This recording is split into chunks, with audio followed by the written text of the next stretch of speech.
Lumberjack buys a lodge for 12 cents, then finds giant. Zulu girl hanged inside. He bought the cabin for 12 cents because it was the only thing in the north that cost less than sleep. The auction yard at Cedar Junction was a churn of boot tracks and frozen mud, half buried under a thin lace of new snow. Men huddled in their coats, collars turned up, breath smoking in the pale morning. The mill whistle had already screamed them out of their bunks and onto the yard's edge, but the foreman had given them an hour before the river drive. An hour to watch other men's losses sold cheap. Tax seizure Barker Ridge, the clerk called, nose red, voice pinched by the cold. He stood on an upturned barrel, waving a folded paper. One-room cabin, stove inside, roof good enough, land 1 acre steep, no outbuildings. Opening at 10 cents, the crowd muttered. Someone snorted. 10 cents? A man with a red beard said. Throw in a coffin and I might think on it. A few laughs answered him. The clerk shrugged. 10 cents, he said again. Do I hear 10? Nobody moved. Horses stamped behind the crowd, harness rings clinking. Somewhere a man coughed deep and wet. Elias Crane shifted his weight, snow creaking under his boots. His hands were jammed in his coat pockets, fists tight around the coins he'd set aside over 3 seasons, coins that were supposed to buy him new boots, a sharper axe, maybe a better coat. He thought of the bunkhouse, 20 men stacked in 2 rows of straw mattresses. The air thick with sweat and smoke and curses in 3 languages. Rats bold enough to cross a man's chest at night. He thought of lying awake between snores, staring at the joists overhead, listening to men talk about women they'd left behind and money they'd never see again. The cabin would be cold. It would be crooked. It would be his. 10, he said. The clerk's head snapped toward him. 10 from Mr. Elias Crane. Craney, 10 cents. The clerk looked around hopefully. Do I hear 11? Don't be stupid, Crane, Redbeard called. Place is cursed. Man froze to death up there. Other man took sick and died, then that trapper disappeared. Barker Ridge chews folks and spits 'em off the far side. Elias kept his eyes on the clerk. He'd heard the stories. The North gave every miserable thing a story if you stayed long enough. The clerk cleared his throat. 11, silence. The wind whispered down the alley between warehouse and livery. Going at 10 then, the clerk said. Once, twice, 11, a voice said from the back, lazy and amused. Elias didn't turn. He knew the voice, Pike Hanlon.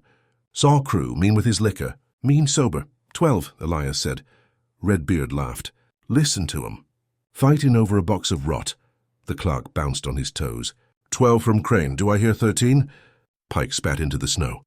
Let him have it, he said. He can keep company with whatever's up there. No 13? Going at 12. Once, twice. The clerk brought his hand down on the haft of his pen. Sold.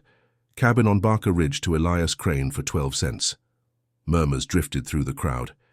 Elias walked forward, counting 6 dull coins into the clerk's gloved palm.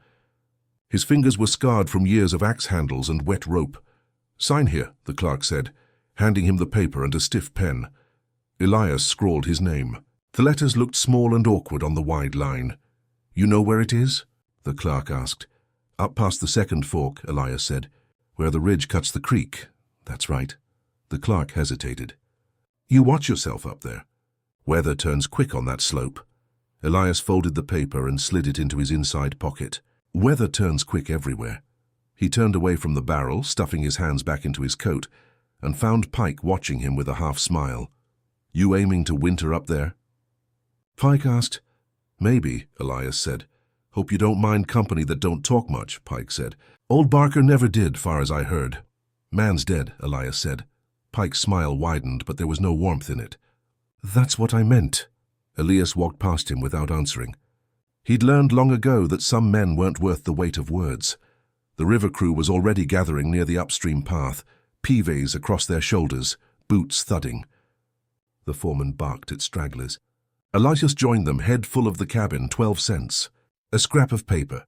4 walls between himself and everyone else. It would have to be enough. The river stole the hours. By mid-morning he was out on the shifting skin of logs, boots spiked, peavy hook biting wood. The current pushed hard, logs surging and grinding. Men cursed from bank to bank, coats dark and wet, faces streaked with sweat despite the cold.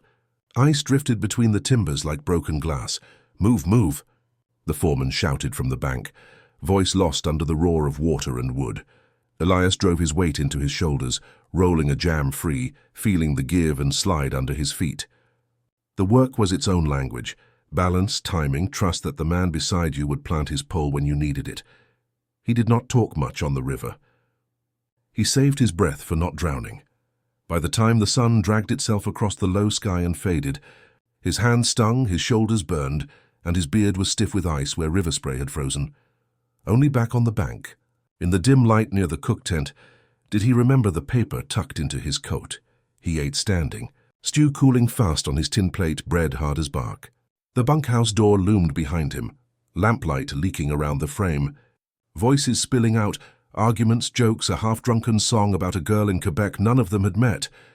He looked up at the hill beyond the camp, trees black against a bruise-colored sky. Somewhere up past them, the cabin waited, empty or full of mice or ghosts or only cold air. Going to sleep or stand there watching trees all night? Redbeard asked beside him, slurping his stew. Elias swallowed the last of his bread. Got something to see to. Redbeard squinted. Up the ridge? Yeah, in the dark. Dark's the same here or there, Elias said. Redbeard shook his head. You're a stubborn bastard, Crane. Elias set his plate on the wash barrel, took his axe and his small pack and headed for the edge of camp. Behind him, the bunkhouse swallowed men one by one. The door slammed. Laughter and argument thinned to a dull murmur. Ahead, the trees closed in. The path up Barker Ridge was more idea than road. It had been cut years before for a small haul road that never prospered, then abandoned to snow and undergrowth. He walked by lantern light, the flame trapped in its glass like a small, stubborn heart. Snow squeaked under his boots.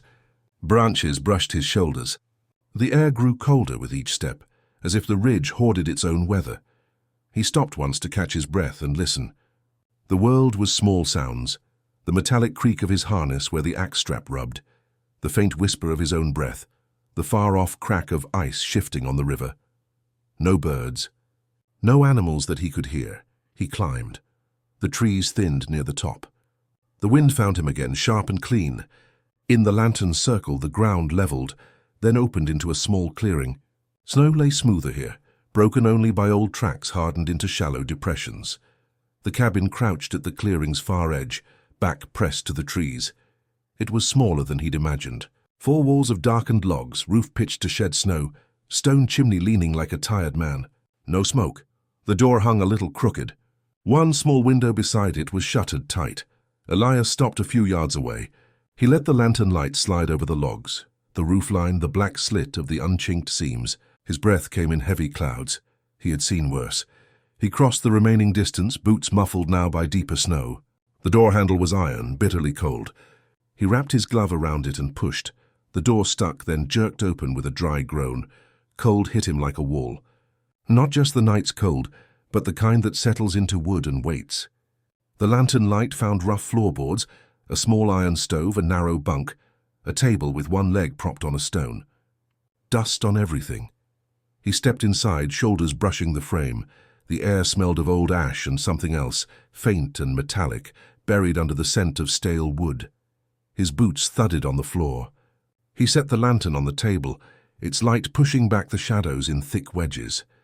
The cabin revealed itself in pieces, hooks on the wall, one holding a rotted coat, a shelf with a cracked cup, a tin plate with a fossilized smear of something long gone.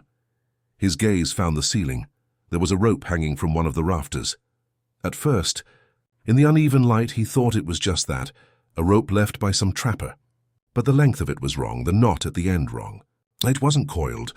It dangled at just above head height, swaying slightly in the draft from the open door. His stomach tightened. He walked closer, lantern lifted. The rope's fibers were scuffed and stained near the knot. He saw hair caught there, and below it, holy God, there was someone on the floor. A shape in the shadows between bunk and stove. He moved so fast, the lantern's flame guttered. He dropped to one knee, the cold of the floor biting through his trousers. For a heartbeat, his brain refused to make sense of what he saw. Long limbs tangled, a shirt half torn at the shoulder, bare feet dark against the pale boards. A woman. She lay on her side. One arm crooked under her, the other extended as if she'd reached for something and missed. Her skin was deep brown, almost black in the lantern's glow. Her body was big, taller even than some of the men in camp, muscles sloping along her arms and thighs. Her hair, thick and tightly curled, fanned around her head like spilled ink. He saw the mark on her neck where the rope had been, a swollen, angry band just below the jaw, darkened but not broken through. He grabbed her shoulder. The muscle under his hand was solid, not stiff. "Hey," he said, voice rough. "Hey, can you hear me?" There was a moment in which his past, every winter, every dead man pulled from river or snowbank, told him no, that he was talking to a body, not a person. Then he felt it, a faint, uneven rise and fall under his palm. Breath. He leaned close, ear near her mouth. The air there was cold, but it moved. "Come on," he murmured. "You're not done yet." He slid his arms under her, lifting her as gently as he could. She was heavy, all bone and muscle, the weight of someone who'd worked hard for a long time. Her head lolled against his shoulder, face turned away. He saw the line of her jaw, the faint sheen of sweat on her temple despite the chill. He carried her the 2 steps to the bunk and laid her down. The old blanket there smelled of dust and mouse droppings. He tossed it aside and dug into his pack for his own. The rope still hung from the ceiling. It moved a little in the draft from the open door, whispering. He stood, jaw tight, and cut it down with his knife. The coil fell to the floor with a soft, ugly weight. He picked it up, walked out into the clearing, and threw it as far as he could into the trees. The act felt small, childish even, but he did it anyway. Back inside, he shut the door and pushed the latch down. The cabin was darker now, quieter. He could hear his own heartbeat in his ears. He knelt by the stove and opened its mouth. A few chunks of old charred wood lay inside, black and brittle. He scraped them out, threw them aside, and reached for the bundle of kindling he'd brought. His hands shook only a little as he arranged the thin slivers of wood, set a twist of dry bark underneath, and struck a match. The sulphur stung his nose. The flame flared, then caught, crawling along the bark, licking at the kindling. He fed the tiny fire as if it was something in need of comfort. When it was going strong enough to take thicker pieces, he glanced back at the bunk. The woman hadn't moved. The lantern light carved hollows under her cheekbones, picked out the rope bruise on her neck, the scabbed scrapes on her hands. Her clothes were rough. A man's shirt too small across the shoulders, trousers cinched with a rag at the waist. Both were torn in places, stained with older dirt and newer smears of something darker. He went to her side again, careful, put the back of his hand near her mouth. Air brushed his skin, faint but steadying. He touched her wrist, fingers finding a pulse. Weak, uneven, but there. "Still here," he muttered. "That's something." Her eyelids fluttered once, twice. He leaned over her, his face lined from years of squinting against snow glare and river spray. "Can you hear me?" he asked. Her eyes opened. They were dark, the pupils huge, making it hard to see where iris ended and pupil began. For a moment they seemed empty, like a starless night. Then recognition flashed, of pain, of confusion, of a stranger's face inches from her own. She jerked, or tried to. Her hand came up weakly, catching his sleeve.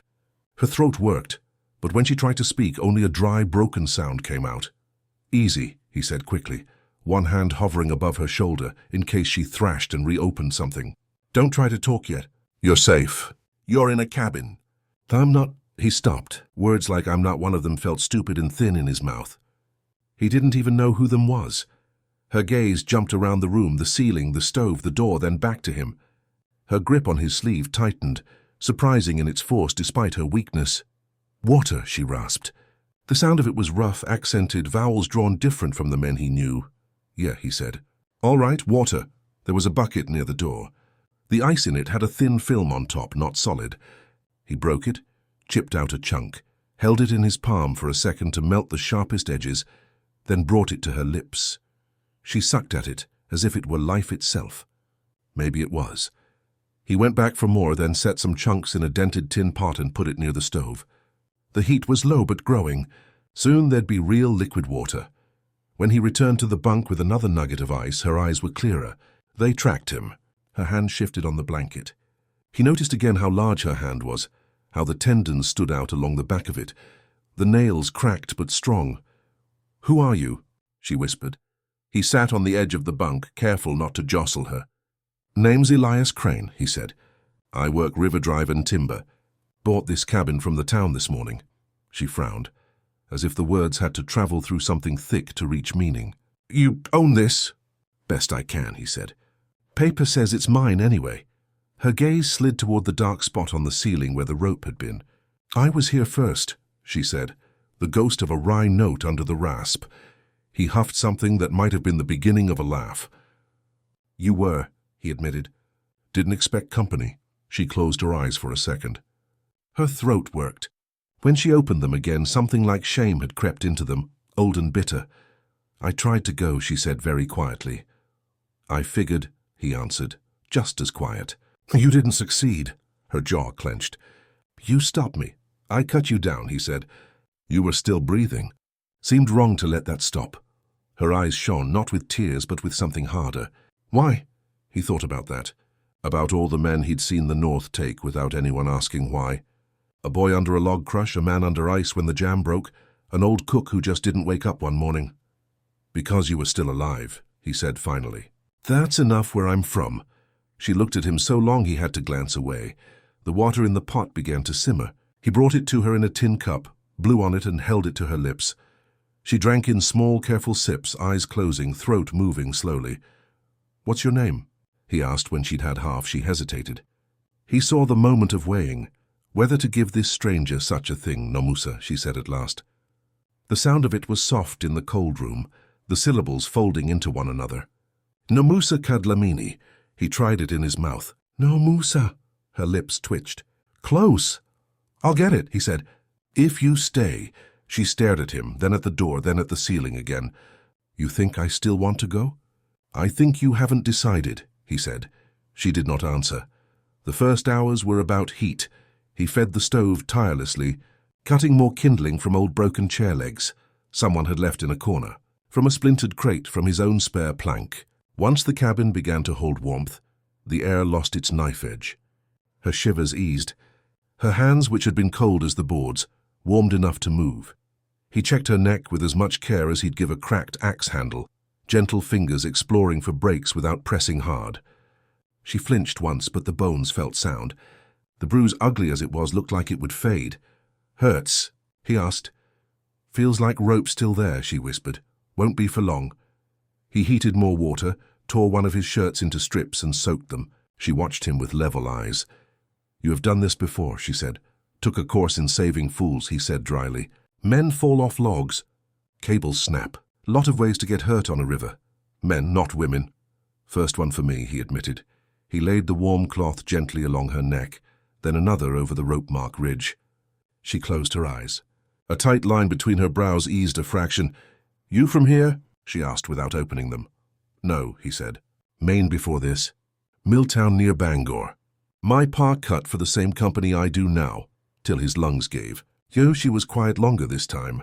He thought she might not answer. "South," she said finally. "Far." He suspected as much. "Across the sea?" Her eyes opened. "Yes. How's a woman from across the sea end up near Barker Ridge?" He asked. "Ship," she said. "Then men. Then trees."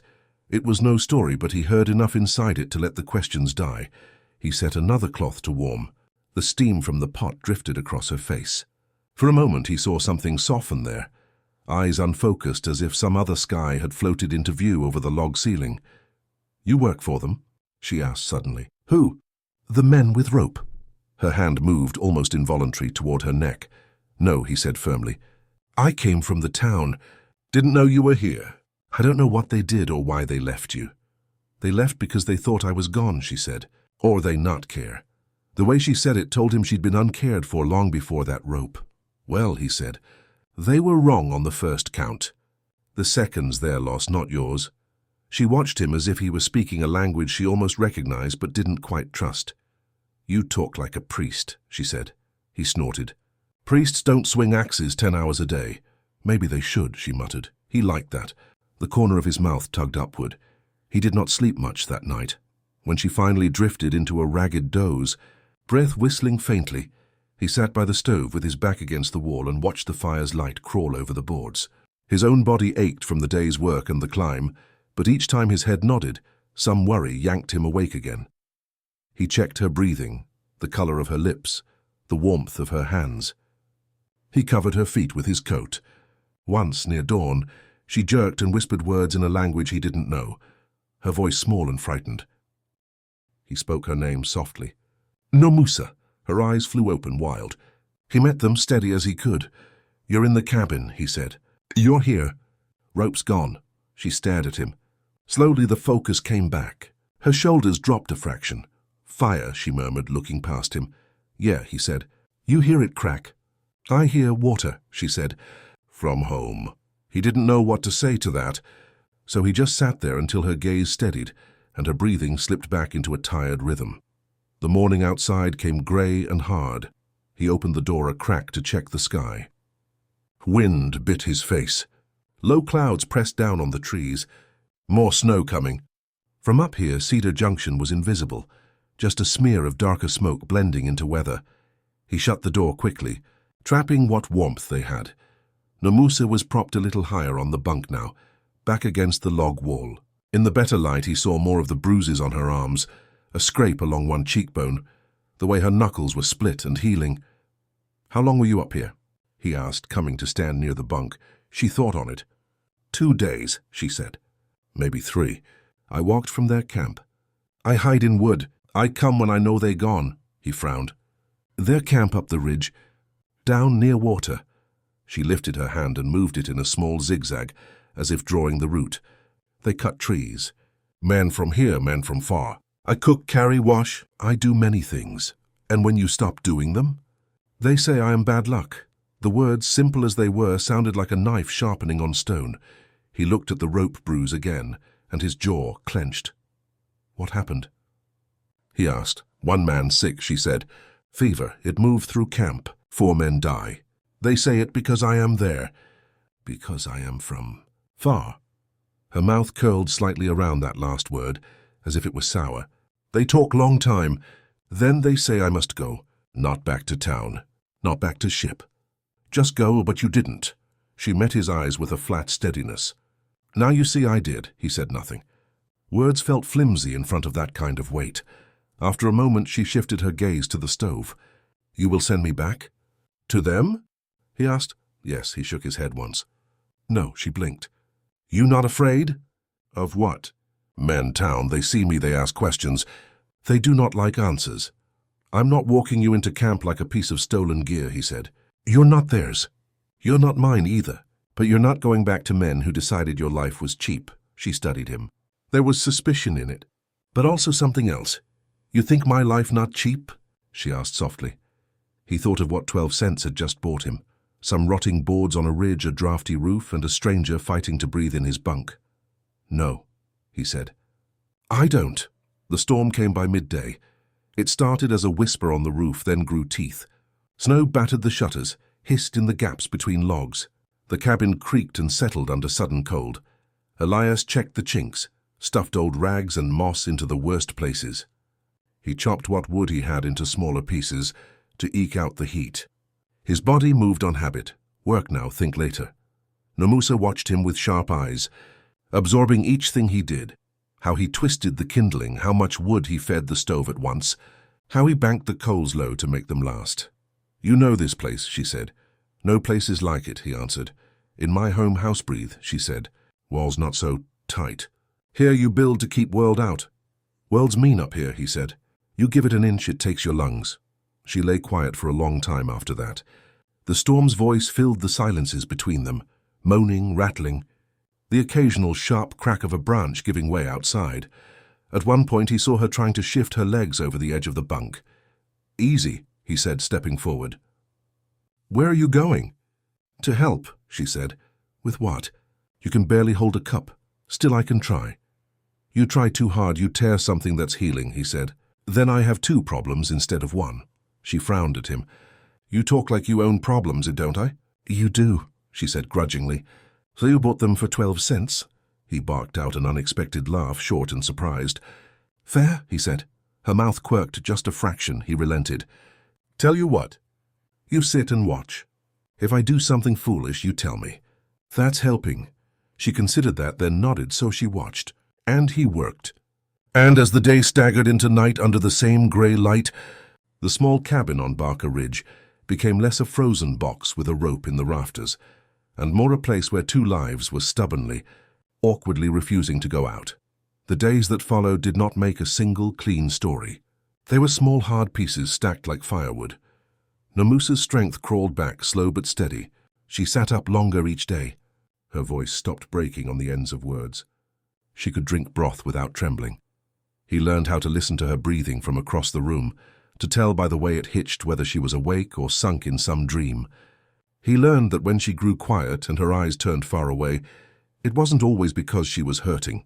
Sometimes she was measuring him this place, her chances. He cooked badly and often. She ate what she could. By the fourth day, she insisted on standing. No, he said. Yes, she replied. You'll fall, he argued. Then, you pick me up, she said. She swung her legs over the side of the bunk. He saw the effort in the set of her jaw, in the tremor in her hands as she gripped the bunk frame. All right, he sighed. Slow. He stood close, arms half extended, ready but not touching. She pushed herself upright, face tightening. Her feet found the floor, toes curling against the cold board. For a second, her knees buckled and he stepped in, hands catching her elbows, not holding her up so much as steadying. She breathed shallow, fast, then slower. I am not a child, she muttered. Didn't say you were, he answered. You think it, she said. I think you almost hung yourself 3 days ago and now you're standing, he said. That seems enough for one morning. Her eyes flashed, not anger so much as a stubborn refusal to be defined by any single thing. Even that. Walk, she said through her teeth. He moved with her, one step at a time, across the small space between bunk and stove. The room suddenly felt big in a way it hadn't before. Each step was its own battle, each pause a negotiation between muscle and will. When they reached the stove, she braced one hand against it and closed her eyes. He waited, saying nothing. She opened them again, took one more step to the table, and then sank onto the chair with a long exhale. See? She said. See? He agreed. His chest felt strangely tight. He set a cup of weak coffee in front of her. She wrapped both hands around it, soaking in the warmth. This place, she said, looking around the cabin, it is yours now? On paper, he said. Foreman says I keep working. Company keeps looking the other way while I stay up here between runs. Long as I don't cause trouble. Her gaze sharpened. And me, I am trouble? He held her eyes. You're a person who almost died in a cabin I paid for. That makes you my concern for now. I do not need charity, she snapped. He shrugged. Good, I can't afford much of it. What then? Trade, he said. I keep you alive. You tell me when I'm being an idiot, she huffed, somewhere between a laugh and a scoff. You not afraid I cut you down instead? You already tried cutting yourself down, he said quietly. Didn't take. I figure you're out of that kind of rope for a while. She flinched, just barely, then nodded once, eyes steady. Trade, she agreed. Outside, the storm had passed. Sunlight broke through thin clouds, turning the snow on the ridge into a hard, glittering field. The world looked new and the same all at once. Inside the cabin, so did they. If you enjoyed this story, please like and subscribe and comments where you're watching from.